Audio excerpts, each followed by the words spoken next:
Subscribe करें और bell दबाएं ताकि कोई खबर रह न जाए।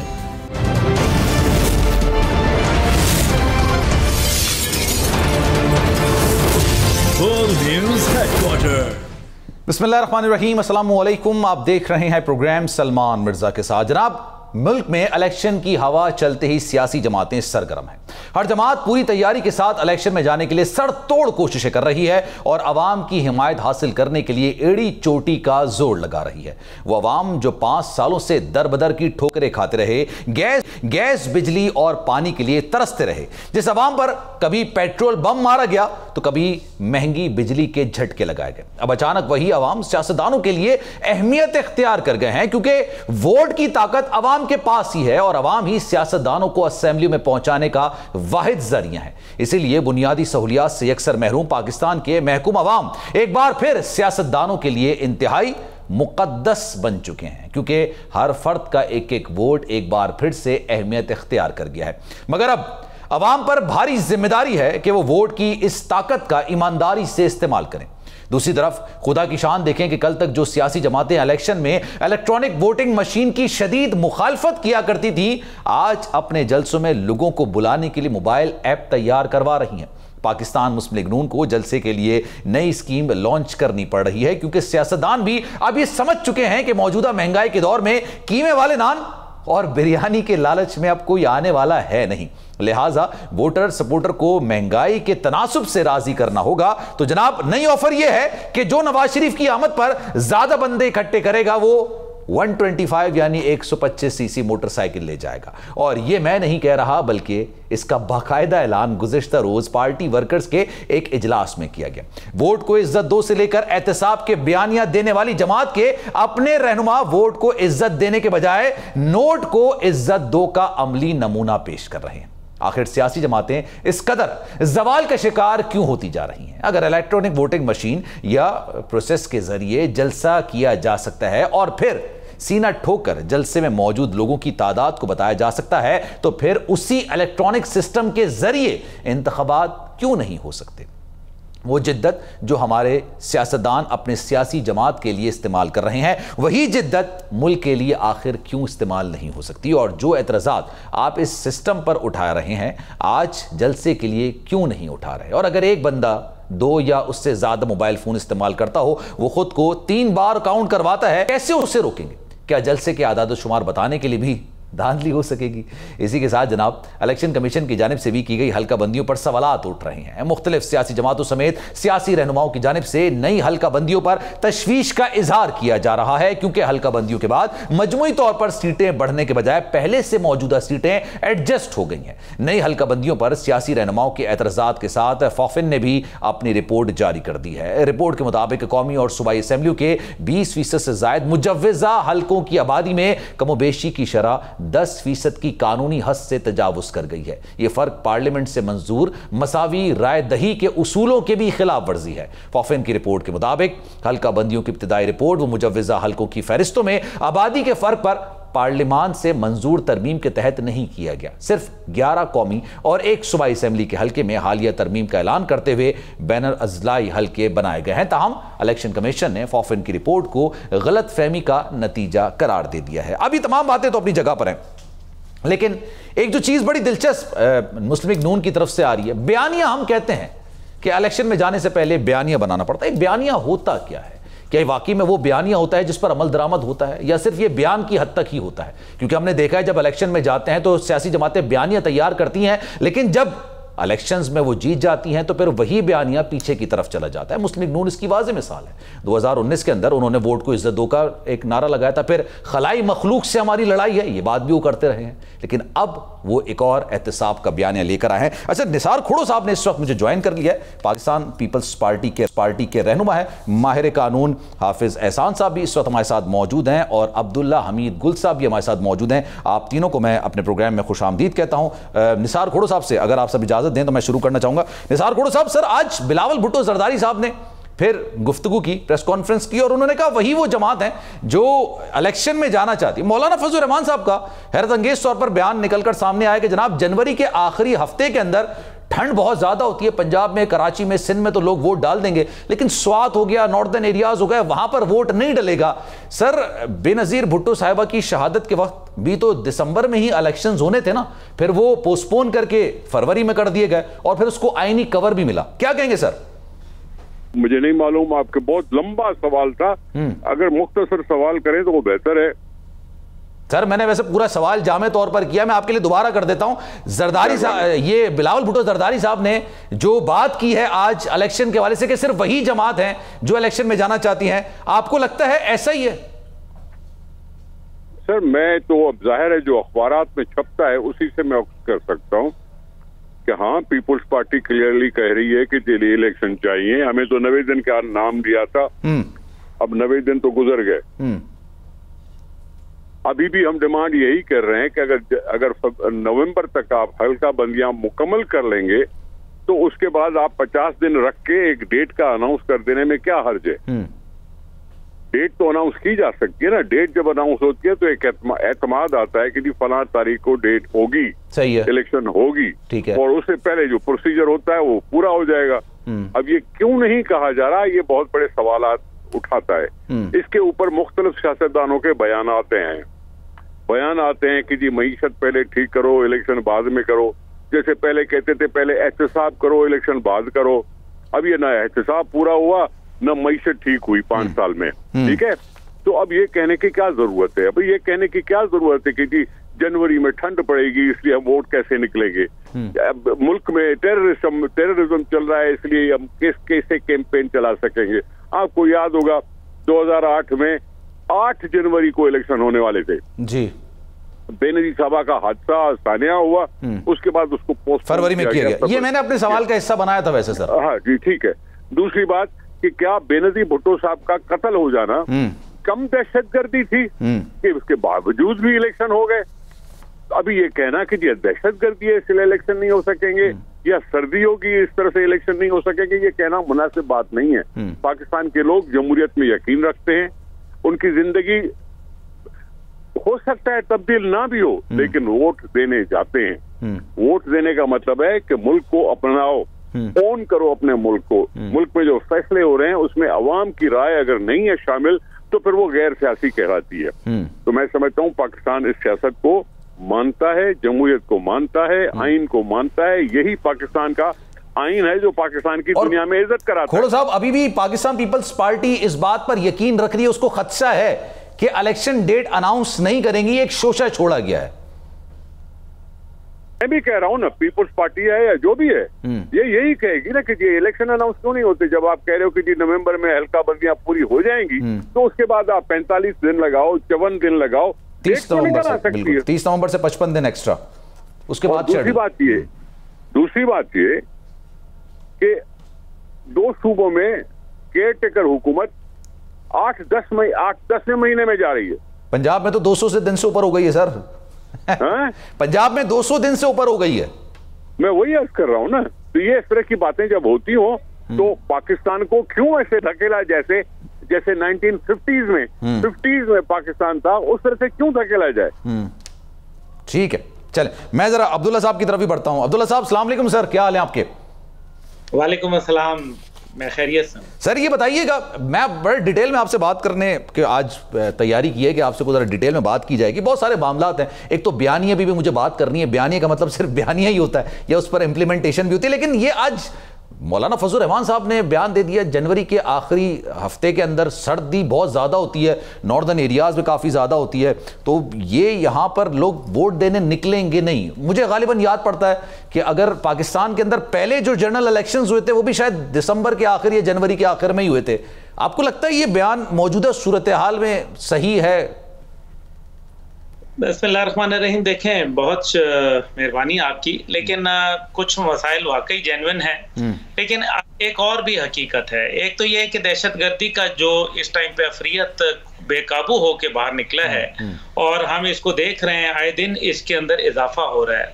उसकी एक बहुत बड़ी वजह यह है कि जो गैर मुल्की ताकतें अफगानिस्तान में जमा थी, उन्होंने वहां एक दहशत गर्दों की नर्सरी जो है उसको वहां बो दिया। और अभी हालिया 200 टेररिस्ट जो हैं वो अफगान हुकूमत ने अभी पकड़े हैं, जो पाकिस्तान के मुख्तलिफ मामलात के अंदर मदाखलत कर रहे थे, दहशतगर्दी के वारदातों में मुलविस थे। ये एक बहुत बड़ी बात है, क्योंकि जब दहशतगर्दी हो जाती है तो भी फिर हुकूमत को कोसा जाता है, सिक्योरिटी फोर्सेस को कोसा जाता है, और फिर तरह तरह के सवालात पूछे जाते हैं कि ऐसे आपको क्या पड़ी हुई थी कि इंसानी जानों को जो है आप परवाह किए बगैर आप इलेक्शन खेल रहे थे। ये भी एक नजरिया है। लेकिन दूसरा जो मौलाना फजलुर रहमान का है, देखिए मैं उससे इत्तफाक के राय इसलिए नहीं करता क्योंकि मौसम गर्म हो या सर्द, वोटर ज्यादा से ज्यादा यही है कि टर्न आउट कम हो सकता है। लेकिन अगर आपको इतना यकीन है, और आपको याद होगा कि बल्दियाती इंतखाबात में मौलाना फजलुर रहमान की तंजीम ने एक अच्छे खासी जो है वो शफकत ली थी, और पीटीआई की उस टाइम पे बावजूद इतनी वहाँ मकबूलियत के उन्होंने बल्दियाती इंतखाबात के अंदर अपना लोहा मनवाया। लेकिन इस सब के बावजूद एक और बात भी है, और वो है सबसे बड़ी बात कि केपी के अंदर जो इस टाइम पे रुझान है, बलूचिस्तान के अंदर जो मामलात हैं, जो पूरे पाकिस्तान के अंदर हैं, वो असल बात यह है कि इन सब लोगों ने पीडीएम की हुकूमत के अंदर जो किरदार अदा किया वो अभी इतना मुस्तहकम नहीं है, और उसकी वजह से अवाम बिलबिला उठे हैं, महंगाई की वजह से भी, बदअमनी की वजह से भी, और लाकानूनियत की वजह से भी। ये वो तमाम बातें हैं जिसके लिए इन लोगों को वक्त चाहिए। चाहे वो कोई भी जमात हो, वो यही चाहती है कि उसके अंदर टाइम मिले। अब आपको याद होगा कि जब हुकूमत तोड़ी गई थी और उसकी मुद्दत सिर्फ 3 दिन पहले तोड़ दी गई थी, तो उसका मकसद ये था कि जनाब हम ये इसलिए कर रहे हैं ताकि ये 90 दिन से भी पहले जो है वो इलेक्शन हो जाए, टाइम मिल जाए थोड़ा। लेकिन आज वही लोग जो ये बात कह के निकले थे, आज वो 90 दिन से भी एक्सीड कर रहे हैं। जब सुप्रीम कोर्ट ने कहा था कि जनाब 90 दिन, और आपको याद है मई की तारीख दी गई थी गालिबन 12 मई, जी। तो 12 मई के ऊपर जो है वो क्या हुआ था कि 106 दिन थे, और उसमें ये तमाम पार्टियां जो थी वो इसके अंदर इत्तफाक राय रखती थी कि 106 दिन के बाद इलेक्शन होने चाहिए।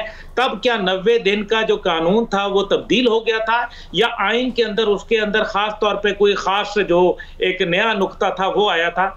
ये जहां इनको सूट करता है ये वहां उसको चाहते हैं। अभी जो पाकिस्तान पीपल्स पार्टी का एक जो इशू है, ये बात दुरुस्त है कि इस टाइम पे अखबारात के अंदर जो उनका मौकफ है वो बिल्कुल वाज़ेह है, और वो 90 दिन की बात कर रहे हैं। लेकिन ये भी जरूर याद रखना चाहिए है कि ये पीडीएम का हिस्सा थे, और पीडीएम के आखिरी जो इन्होंने तकरीर की बिलावल साहब ने, उसमें इन्होंने असेंबली में कहा कि हम नाकाम हो चुके, ये उन्होंने बड़ी वाज़ेह, और उसमें इन्होंने जो मोरद इल्जाम 2 शख्सियात को ठहराया, एक वो उनके अपने वालिद थे जरदारी साहब, और एक मियां नवाज साहब थे। ये वो 2 बातें हैं जिनको हमें भूलना नहीं चाहिए। असल मसला ये है कि आपके पास चाहे वो कोई भी पार्टी हो, किसी के पास मुआशी मसाइल का हल नहीं है, कोई मिसाल के दहशतगर्दी नहीं करना चाहता, कोई ये बात नहीं करना चाहता कि नेशनल एक्शन प्लान के जो 20 नुकात थे उसके अंदर से सिर्फ 4 अफवाज पाकिस्तान ने जो उनके जुमरे में आते थे उन पर अमल किया, बाकी 16 पे पीडीएम की हुकूमत ने, इमरान खान की हुकूमत ने, उससे पिछली वाली हुकूमत ने क्यों नहीं अमल किया, ये वो बेहतर जवाब दे सकते हैं, और उनको देना चाहिए। उसकी वजह से लोगों की जानें गई हैं, उसकी वजह से पाकिस्तान की सिक्योरिटी कॉम्प्रोमाइज हुई है। लेकिन इस सब के बावजूद वो बातें जो देखें, जनूबी पंजाब में, जो सिंध के अंदर, जो दीगर बलोचिस्तान के अंदर जो पीपल्स पार्टी ने अपने इलेक्टेबल्स को वहां एक सहारा दिया हुआ था, वो अगर इस इलेक्शन की दिनों में ताखीर होती है तो उनको संभालना मुश्किल हो जाएगा, और वो इनसे टूट जाएंगे। क्योंकि अभी भी इस्तेहकाम पाकिस्तान पार्टी, मैं समझता हूं कि ये एक ट्रांजिट लाउंज के तौर पर इस्तेमाल हो रही है, जहां से कुछ लोगों ने आना है, वक्ती तौर पर ट्रांजिट करना है, और उसके बाद फिर अपनी पार्टी जो है वो चले जाना है। तो ये वजूहात हैं, लेकिन साथ ही साथ ये है कि ये नॉर्मल प्रैक्टिस होती है, क्योंकि कुछ जाहिर है पार्टियां वादे वईद कर लेती हैं, लेकिन वो वादे वईद फिर जब वक्त के ऊपर वफा नहीं होते तो उनके लिए मसाइल और मुश्किलात जो है वो जन्म लेने लगती हैं। जिस बुनियाद के ऊपर वो ये चाहते हैं कि जितना जल्द हो ताकि मामलात हो जाएं। लेकिन नवाज शरीफ साहब जब पाकिस्तान आएंगे, अगर वो आए तो नतीजा ये निकलेगा कि उनको इलेक्शन कैंपेन अगर अभी है खदशा है आपको या नहीं है कि आएंगे नहीं आएंगे? नहीं, खदशा बिल्कुल है, खदशा तो रहना चाहिए, खदशा तो जरूर होता है। आपको खदशा है या इम्कान है, मुझे ये बताएं। ये खदशात और इम्कानात दोनों हैं। अच्छा है। अगर आप इजाजत दें सर, हाफिज एहसान साहब भी काफी देर से इंतजार कर रहे हैं, उनकी तरफ भी चलते हैं। हाफिज साहब, सर ये बताइएगा, अब ये जो हल्का बंदियां हुई हैं, इसकी पंजाब की हल्का बंदियों को तो लाहौर हाई कोर्ट में गालिबन पीपल्स पार्टी ने आज चैलेंज भी कर दिया और सिंध को भी, मामले को भी उन्होंने ले जाने का फैसला किया तो है।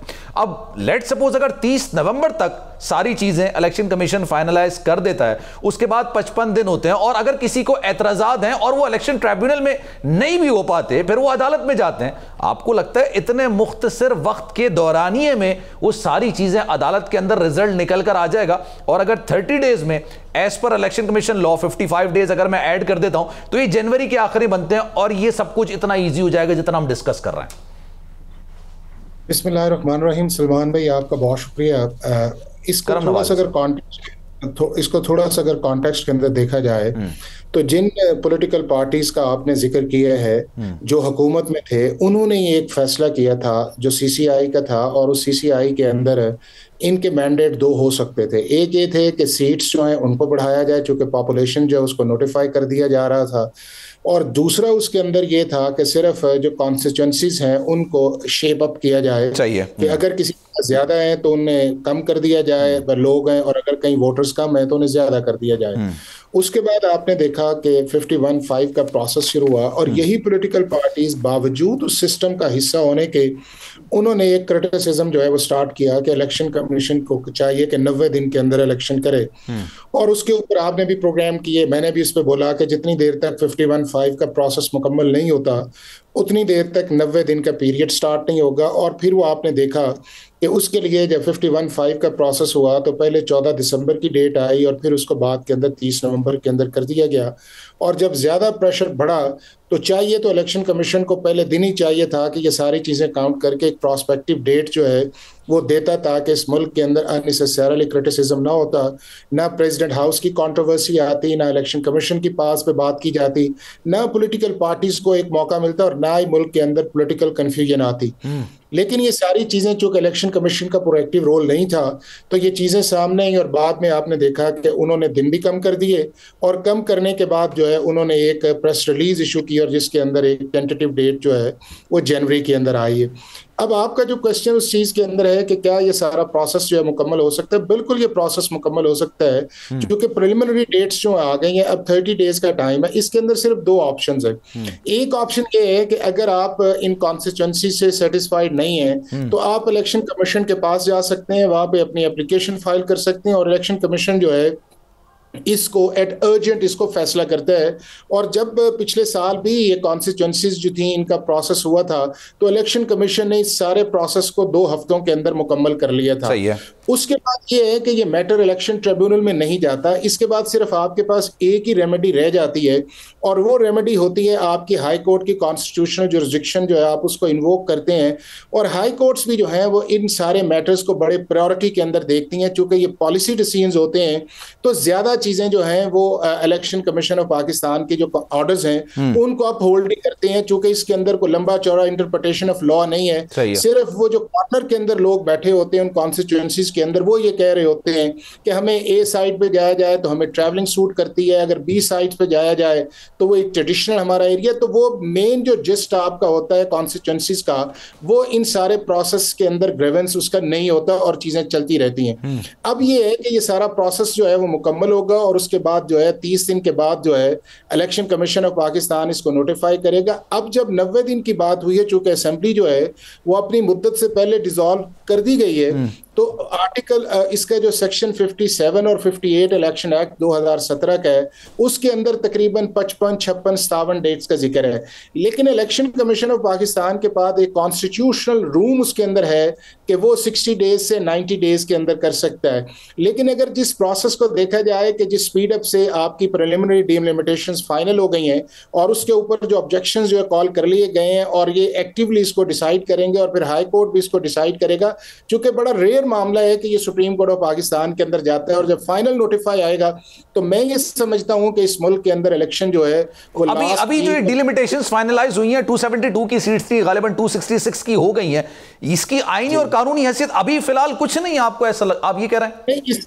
नहीं, इसकी बिल्कुल कानूनी हैसियत इसलिए है कि ये एक ड्राफ्ट जो है ड्राफ्ट तैयार किया गया, बिल्कुल तजवीज है ये। अब उस ड्राफ्ट के अंदर ये है कि जो भी लोग इस कॉन्स्टिट्यूएंसीज के अंदर रहते हैं उनको ये राइट इलेक्शन एक्ट देता है कि वो इन प्रोसेस के ऊपर अपनी रिजर्वेशन जो है वो शो करें। सही है। अगर वो रिजर्वेशन रिटर्न के अंदर शो करते हैं, बाकायदा एक पिटीशन जो है इलेक्शन कमीशन के रूल्स के अंदर फाइल की जाती है और जो उसका सेक्शन 20, 21, 22 भी उसके अंदर आता है, तो उस प्रोसेस के अंदर इलेक्शन कमीशन का चेयरमैन जो वो और उसके मेंबर्स फौरी तौर पे बैठते हैं और प्रोविंस वाइज इसका फैसला करते हैं। और एट अर्लीस्ट अब आप देखें कि अगर 242 इसके अंदर सीट्स आई हैं, 342 आपकी सारी हैं, 60 आपकी इसके अंदर विमेन है, 10 आपकी रिजर्व्स हैं, बाकी जो आपकी कॉन्स्टिट्यूएंसीज आई हैं तो उसके अंदर सारी जो कॉन्स्टिट्यूएंसीज हैं उसके अगेंस्ट जो है वो पिटीशंस फाइल नहीं होती।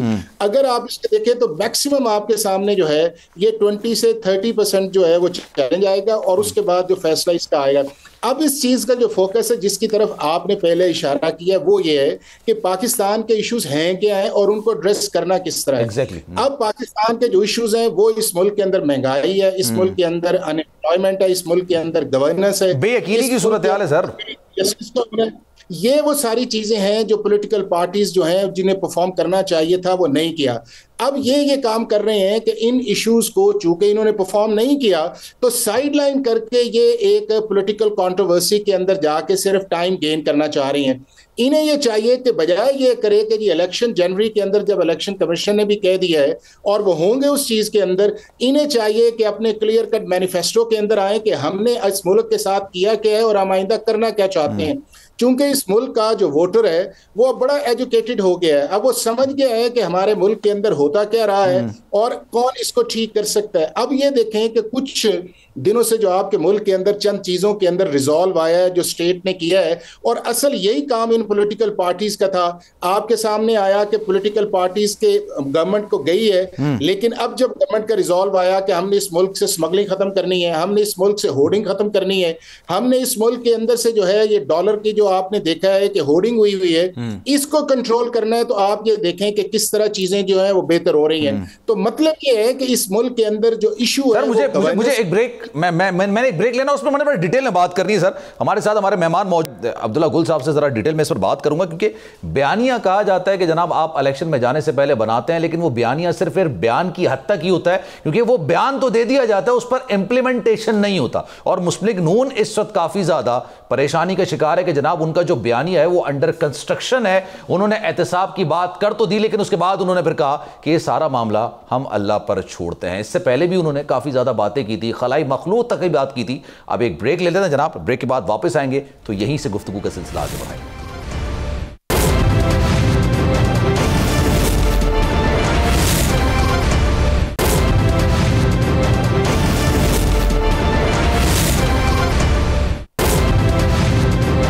वेलकम बैक जनाब। प्रोग्राम में एक बार फिर से आप सभी को खुशामदीद कहते हैं। अब्दुल्ला गुल साहब हमारे साथ मौजूद हैं, गुफ्तगू का सिलसिला उनसे आगे बढ़ाते हैं। सर, अगर ये जो इस वक्त बिलावल भुट्टो जरदारी साहब की बात को या उनके जो खदशात हैं, उनके जो तहफ़्फ़ुज़ात हैं, उनको सच मान के चला जाए तो लग ऐसा रहा है वो ये कह रहे हैं कि जनाब हमारी जमात के अलावा कोई इस वक्त इलेक्शन में जाना चाहता नहीं है। अब वो चाहे गैर यकीनी की सूरत हाल हो, महंगाई के मामलात हो, आवाम को ना फेस करना हो, सर्दी के मामलात हो या किसी और चीज़ के मामलात हो, लेकिन अगर इस बात को तस्लीम कर भी लिया जाए तो सर भी ये 21 तारीख को नवाज शरीफ साहब आके फिर क्या करेंगे? ये देखिए, जहाँ तक ताल्लुक है मैंने आपको बता दिया, उनके ज़ाती मसाइल हैं, उनकी जिन लोगों के साथ अंडरस्टैंडिंग है, जो उन्होंने सियासी अपने दोस्तों के साथ जनूबी पंजाब में, बलूचिस्तान में, दीगर जगहों के ऊपर, इवन सिंध के अंदर जो उनके ताल्लुकात हैं वो एक तो कॉम्प्रोमाइज़ हो रहे हैं। दूसरी बात यह है कि उनको ये नज़र आ रहा है कि कुछ उनके ऊपर जो नैब का शिकंजा है वो भी कसा जाता है। तीसरी तरफ जो है वो उनके कुछ, आपको पता है 16 ऐसे अहम लोग हैं जो इस टाइम पे मुल्क से बाहर हैं और क्योंकि उनके ऊपर बहुत सारे केसेस हैं, बहुत सारे पैसों का मामला है, अरबों खरबों का मामला है। एक तो ये वजह है कि जब जितनी जल्दी हुकूमत में आ जाएं उतनी जल्दी मामलात को जो है वो सुलझा लिया जाएगा, क्योंकि अभी सिंध कार्ड का जो काम है वो भी कमजोर पड़ता जा रहा है और सिंध कार्ड नहीं खेला जा सकता, क्योंकि सिंध के अंदर भी लोगों ने देख लिया कि 15 साल की मुतवातर हुकूमत के बाद जो लोगों को एक्सपेक्टेशन थी वो उनकी पूरी नहीं हुई। खास तौर पे कराची शहर जो कि एक बिल्कुल मेरे ख्याल में रीढ़ की हड्डी जैसी हैसियत रखता है पूरे पाकिस्तान के लिए और सिंध के लिए तो रखता ही है, लेकिन जो कराची शहर का हाल है वो मेरा ख्याल है आप भी जानते हैं और मैं भी जानता हूँ। इसलिए मेरा ख्याल है कि ये एक तो वजह है। और अभी नवाज शरीफ साहब के देखें, नवाज शरीफ साहब तो एक अंडरस्टैंडिंग के बगैर नहीं आएंगे, पाकिस्तान में वो कदम नहीं रखेंगे जब तक कि उनको 110% एश्योरेंस ना हो कि उनके खिलाफ जो है कोई ऐसी कार्रवाई ना। अंडरस्टैंडिंग भी हो गई, एश्योरेंस भी हो गई है, क्या ख्याल है? कुछ अंडरस्टैंडिंग भी है और कुछ एश्योरेंस भी है, वरना जो मेरे ख्याल में ये जो स्केड्यूल और जिस तरीके से अब आपने वो शुरू में बोला, अब तो मुझे बड़ी हंसी आई उस बात के ऊपर कि वो 125 सीसी बाइक आपका हो गया। ये वही है तो रैपर वाटर कूलर दे दिया करते थे। अच्छा, मैंने गुल भाई मैंने ये सबसे पहले सोशल मीडिया पे देखा, यकीन करें मुझे उस वक्त यकीन नहीं आया, मैंने कहा यार इसको शेयर नहीं करना चाहिए क्योंकि कोई भी चीज सोशल मीडिया के अंदर जरूरी नहीं है कि सच पर मबनी हो, लेकिन आज मैंने देखा कि हकीकत है ये, बिल्कुल ये बिल्कुल हकीकत है और इसके अलावा बहुत कुछ है। और देखें सबसे बड़ी बात है, मैं आपको एक छोटी सी मिसाल देता हूं। मिर्जा साहब ये बताइए कि आजकल की महंगाई का आलम में आप और मैं भी कहीं जाते हैं तो हमें 10 दफा सोचना पड़ता है कि हम जाएं। रहीम यार खान से लोग आएंगे 600 किलोमीटर पूरा सफर बनता है। मैं अभी 4 दिन पहले होके आया हूं। 600 किलोमीटर का सफर, आपका क्या ख्याल है जो वर्कर आएगा, जो गरीब आदमी आएगा, वो अपनी जेब से और मोहब्बत में अपने लीटर की आएगा? ये नहीं होता ना।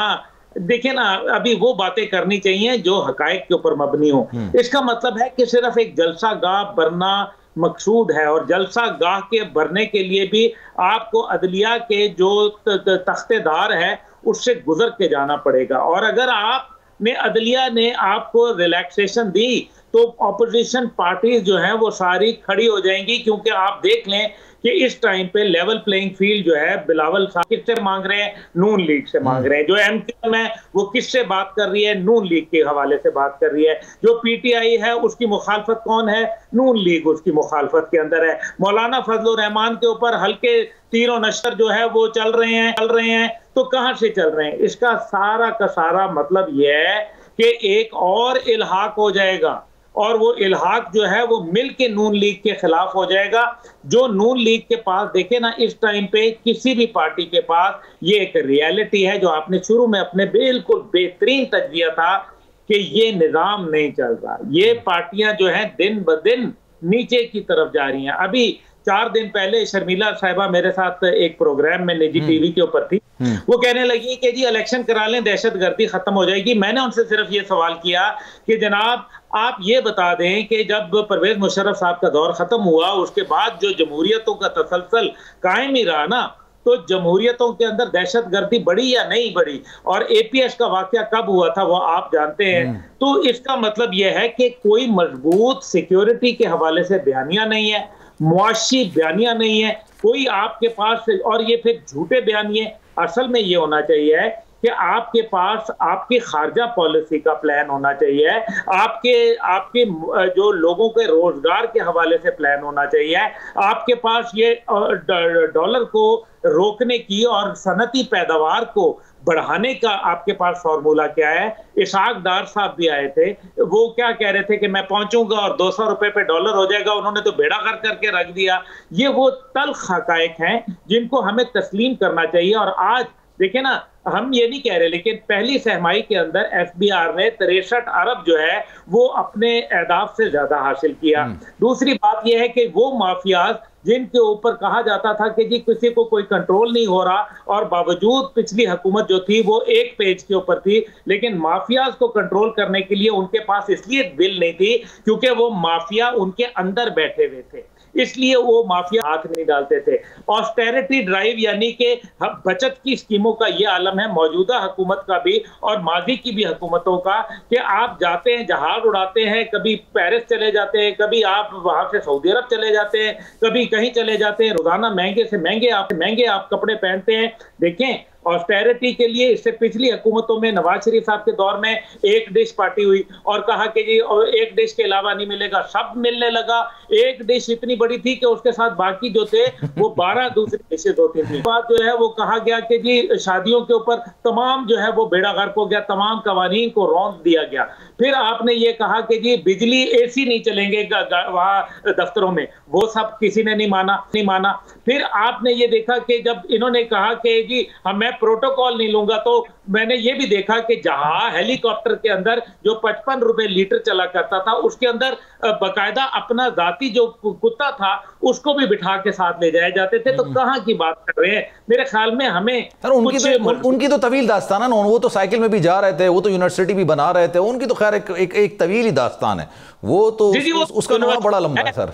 अब तो काकड़ साहब रह रहे हैं, वो यूनिवर्सिटी में रह रहे हैं, असल में वो यूनिवर्सिटी का असल में वो प्राइम मिनिस्टर गवर्नर हाउस की दीवारें भी गिर रही थी सर, यूनिवर्सिटी बन रही थी, वजीर आजम हाउस यूनिवर्सिटी बन रही थी, तमाम चीजें बेहतर हो रही थी। और वो तो फिर IMF के पास ना जाने का फैसला भी किया गया था, फिर शुरू में भैंसें भी बिक गई थी, वो कट्टे भी खरीदे जा रहे थे, मुर्गियां भी खरीदे जा रही थी, एक अजीब मजाक चल रहा था सर, वो तो एक अजीब मजाक था जी। बहरहाल हो गया ना।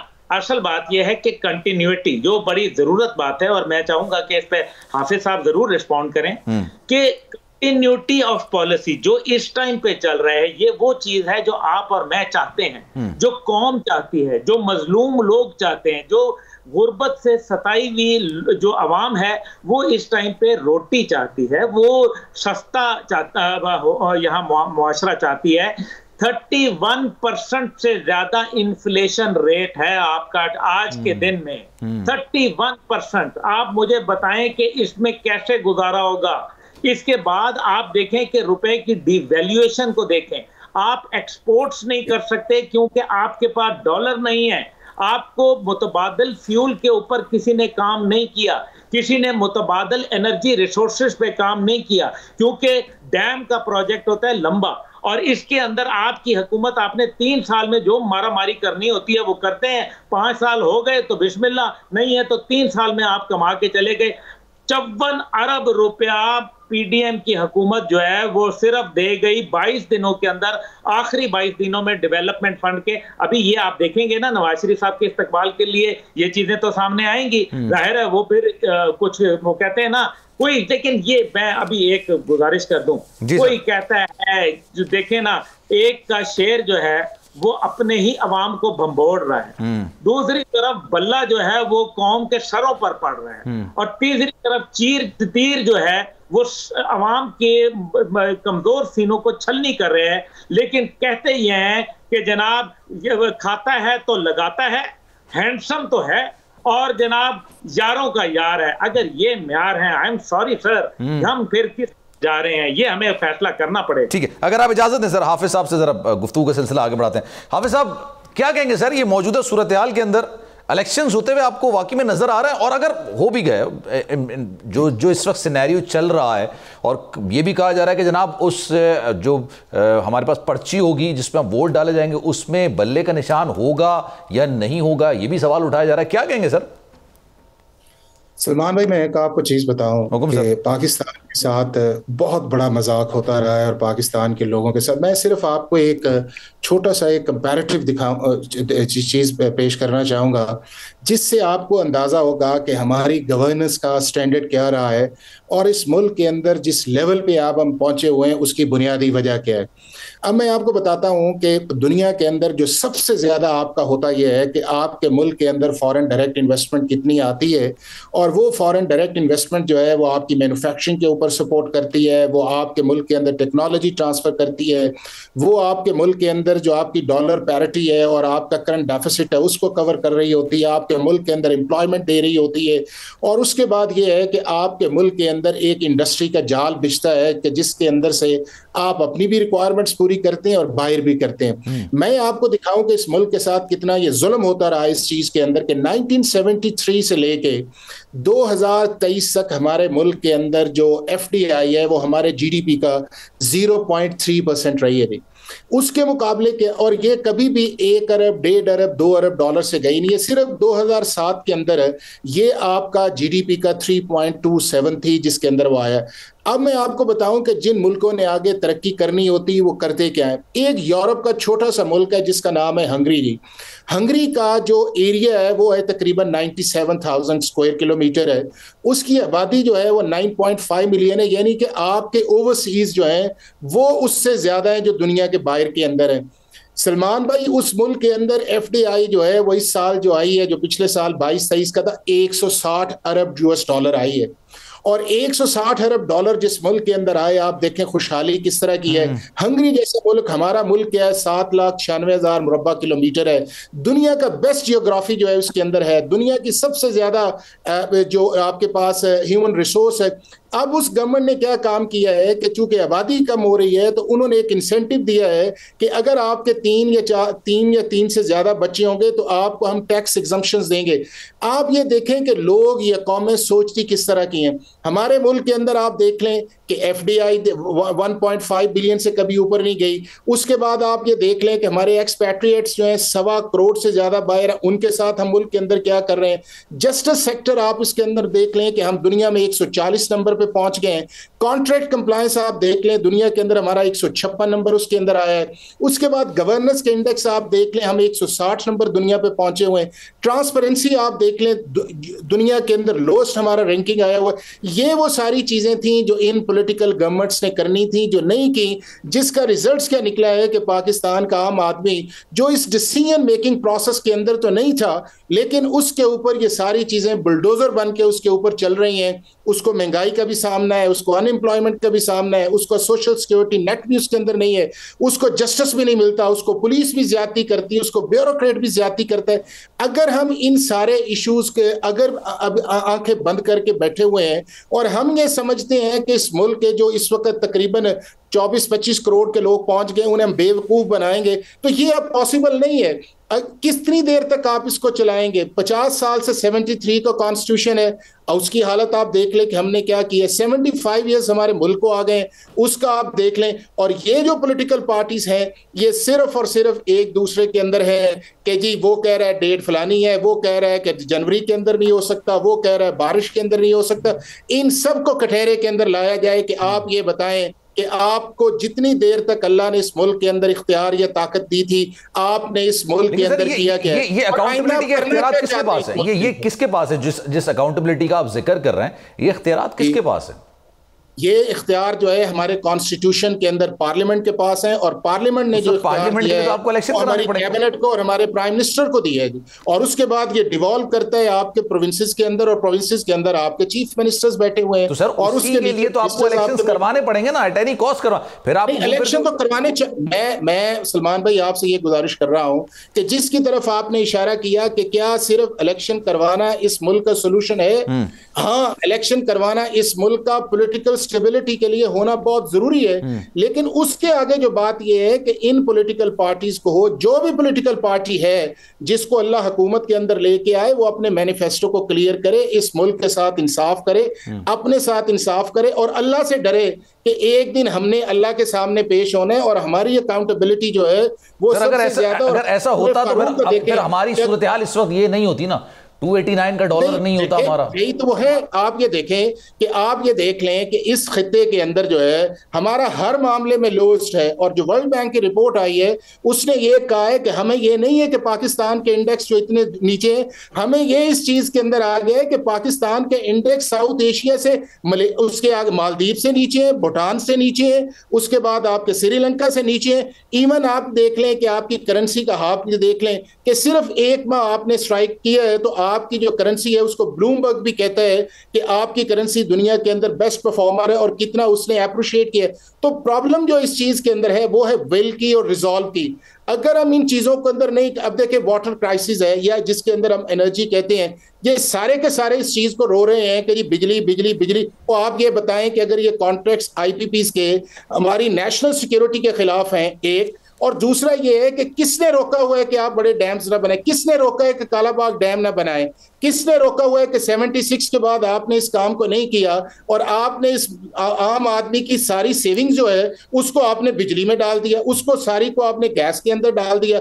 अब वो अपने बच्चों की फीस भी नहीं दे सकता और आप उसे कहते हैं कि जमहूरियत बहुत अच्छी चीज है। हाँ, जमहूरियत अच्छी चीज है, लेकिन उस जमहूरियत के लिए आपको अपना पॉलिटिकल कल्चर बदलना पड़ेगा। लेकिन जमहूर के लिए होनी चाहिए ना जमहूरियत बेहतरीन। सर मैं अगर अब्दुल्ला साहब से जरा आखिरी कमेंट्स ले लूं क्योंकि ज्यादा टाइम मेरे पास नहीं। अब्दुल्ला साहब ये बताइएगा सर, ये अकाउंटेबिलिटी अगर किसी की करनी है, सियासतदानों की खासतौर पर करनी है, ये इख्तियार किसके पास है? अगर पार्लियामेंट के पास है तो आपको पार्लियामेंट को तो वजूद में लाना पड़ेगा, उसके लिए इलेक्शंस करने पड़ेंगे। और अभी जो आप ये बात कर रहे हैं बिल्कुल बात दुरुस्त है कि इस वक्त मौजूदा सूरत हाल में हर कोई चाह रहा है कि इलेक्शन थोड़ा डिले हो जाए, लेकिन आपकी इंटरनेशनल कमिटमेंट्स भी तो है ना सर। आपका IMF से मुआहदा हुआ, एक किस्त आपको मिली हुई है, दूसरी किस्त ये निगरान हुकूमत की मिलेगी, लेकिन तीसरी किस्त उस वक्त मिलेगी जब आप इलेक्शंस करवा देंगे, तो अपकमिंग हुकूमत होगी उसको मिलेगी। सर देखिए, आप खौफ की बुनियाद के ऊपर अगर पॉलिसी बनाएंगे तो आप नाकामी जो है वो आपका बनती ऐसी है पॉलिसी सर। हाँ, पॉलिसी बनी खौफ की बुनियाद पे रही है। अब दूसरी बात जो है, आप सब ने जो बातें कही हैं बिल्कुल दुरुस्त कही हैं, लेकिन अल्लाह का खौफ करें। अल्लाह का खौफ करते तो ये अरबों खरबों बनाते। अल्लाह का खौफ करते तो 550 बिलियन पाकिस्तान का जो है 300 खानदानों के पास होता। अल्लाह का खौफ करते तो चीनी की किल्लत पैदा की जाती, आटे का जो है बहरान क्रिएट कर दिया जाता, ये जो लोगों को नाबीना करने वाली दवाएं जो है वो दे दी जाती, मास्क के नाम के ऊपर लूटा जाता। ये अल्लाह का देखिए ना, अल्लाह का खौफ। ये तो वैसे नाबीना वाला जो आपने जिक्र किया पंजाब के अंदर, ये तो एक बहुत बड़ा जुल्म हुआ है सर, बहुत बड़ा जुल्म। 60 मेरे ख्याल से उनकी तो बिनाई चली गई है, चली गई ना। अच्छा, अब उनकी तो दुनिया खत्म हो गई। अब ये अल्लाह का खौफ होता तो आम आदमी कराची के अंदर आए दिन खवातीन के साथ जो बेअदबी की जा रही है, क्या ये अल्लाह का खौफ है? क्या जो लोगों की मोबाइल स्नैचिंग हो रही है ये अल्लाह का खौफ है? ये असल में मसला यहाँ ये है कि यहाँ खुदा खौफी नाम की कोई चीज इसलिए नहीं रह गई क्योंकि आपकी अदलिया जो 140वें नंबर के ऊपर आ गई है इंसाफ की फराहमी के लिए, उसको पहले नंबर पे आना पड़ेगा, उसको इंसाफ करना पड़ेगा। उसके अंदर किसी खास व आम को जो है वो आपने नहीं देखना बल्कि इंसाफ के तकाजों को देखना है। अगर आप ये करेंगे, अब एक ही हल है, आपके पास एक ही डिराइविंग फोर्स है और वो है अफवाज पाकिस्तान। ये एक तल्ख हकीकत में बयान करने जा रहा हूं। आज अगर स्मगलर डर रहे हैं, माफिया डर रहे हैं, लोग डॉलर जो है वो निकाल रहे हैं, लोगों के लॉकर तोड़ जा रहे हैं, उनके घरों से जो है वो पैसा बरामद किया जा रहा है, अरबों खरबों रुपया, मुझे बताएं कि वो फिर कौन करवा रहे हैं? तो बात यही है कि जब तक के आप डंडा पीर है बिगड़िया तिगड़िया दा, जब तक के आप तनकीद भी करते हैं अब्दुल्ला गुल साहब, कहते हैं कि जनाब हर मर्ज का हल ही आप पाक फौज को देखते हैं। हर जगह अगर कहीं तूफान आ जाए तो भी आप पाक फौज को बुलाते हैं, जलजला आ जाए तो पाक फौज को बुलाते हैं, इलेक्शंस करवाते हैं तो पाक फौज को बुलाते हैं। लेकिन उसका सर बुनियादी मामला यह है कि हमारे जो कॉन्स्टिट्यूशनल इदारे हैं उनको कभी खड़ा होने ही नहीं दिया गया ना। हमारा पुलिस निजाम कैसा है वो आपके सामने है सर। तो किसने खराब किया?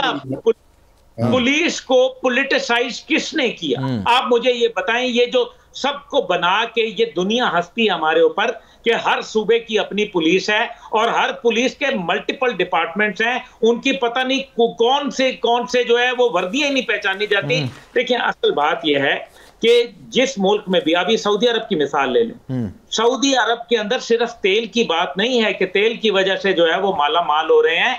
तेल तो नाइजीरिया के पास ज्यादा है, लेकिन वहां करप्शन अपने अरूज के ऊपर है। जब मोहम्मद बिन सलमान साहब आए, उन्होंने सबसे पहले जो अशराफिया थी, जो उसके अंदर शहजादे शहजादियां थी, उनको पकड़ा। जो बड़े बड़े कारोबारी लोग थे उनको पकड़ा, छोटे वालों को खुद ब खुद कान हो गया। यहां मसला यह है, धनिया चोर पकड़ा जाता है, कब जो रोटी चोर पकड़ा जाता है, लेकिन नहीं पकड़ा जाता जो लोगों की नस्लों के ख्वाब चुरा लेता है, जो आने वाली नस्लों का पैसा खा जाता है, जो उनके मुस्तकबिल को खा जाता है, उसको पकड़ा नहीं जाता, उसको बुला के इक्तदार के ऊपर बिठा दिया जाता है। ये है अलमिया। जब तक कि उसको आईनी कवर मिल जाता है एक तरीके से। हाँ, आपको जब तक दुरुस्ती करेंगे, आप किसी के ऊपर जो है ना, आपने ला इलाहा इल्लल्लाह के ऊपर मुल्क लिया, लेकिन जो निजाम लेके आए थे वो कलमे का दूसरा हिस्सा आपने मुकम्मल नहीं किया। Sir thank you so much. Hamid गुल साहब हमारे साथ मौजूद थे, हाफिज साहब हमारे साथ मौजूद थे। आप दोनों शख्सियात का बहुत शुक्रिया। बिल्कुल दुरुस्त है, अगर हमारे समत बेहतर होती, हम आज तक अगर ईमानदारी से चल रहे होते, इस्लामी उसूलों के मुताबिक चल रहे होते, तो शायद पाकिस्तान का वतन अजीज़ का ये हाल नहीं होता। लेकिन उम्मीद करते हैं कि आइंदा पाकिस्तान का जो मुस्तकबिल है वो बहुत रोशन होगा, पाकिस्तानी अवाम का मुस्तकबिल बहुत रोशन होगा। सलमान मिर्ज़ा को दीजिए इजाज़त। ज़िंदगी रही, सेहत रही, आपकी दुआएं रही तो इंशाअल्लाह आपसे फिर मुलाकात होगी। ख्याल रखिएगा। अल्लाह हाफिज़।